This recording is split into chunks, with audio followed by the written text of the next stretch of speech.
பொண்ணுங்களோட ஃப்ரெண்ட்ஸ் எல்லாம் sleep over வந்திருந்தாங்கங்க. காலையில் 2 பேரும் எந்திரிச்சு கியா மியான்னு கத்திக்கிட்டு இருந்தாங்க. அவங்க போட்ட சத்தத்துலேயே நானும் எந்திரிச்சிட்டேன். பெரிய பசங்கள்லாம் இன்னும் கொஞ்சம் நேரம் தூங்கிட்டு தான் இருக்காங்க. 2 பேரும் என்ன சொன்னாங்கன்னா, நாங்கள் ஆல்ரெடி ரெசிபிலாம் எழுதி வச்சுருக்கோம், நாங்கள் வந்து ஒன்று செய்ய போகிறோம் பிரேக்ஃபாஸ்ட்டுக்குன்னு சொன்னாங்க. சரி வழக்கம் போல் செய்கிறது தானே அப்படின்னு சொல்லிட்டு நானும் பெருசாக வீடியோலாம் எடுக்கலைங்க.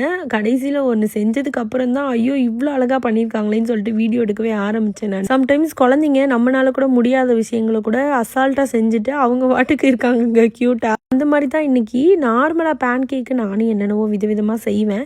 ஆனால் எல்லாம் ஓரளவுக்கு சுமாராக தான் வரும். நம்ம ஹெல்த்தி அது இதுன்னு சொல்லிட்டு என்னத்தையாவது ஒன்று போட்டு பண்ணுவோமா, அதனால அது கொஞ்சம் ஃப்ளாட்டாக ஒரு மாதிரி சுமாராக தான் வரும்.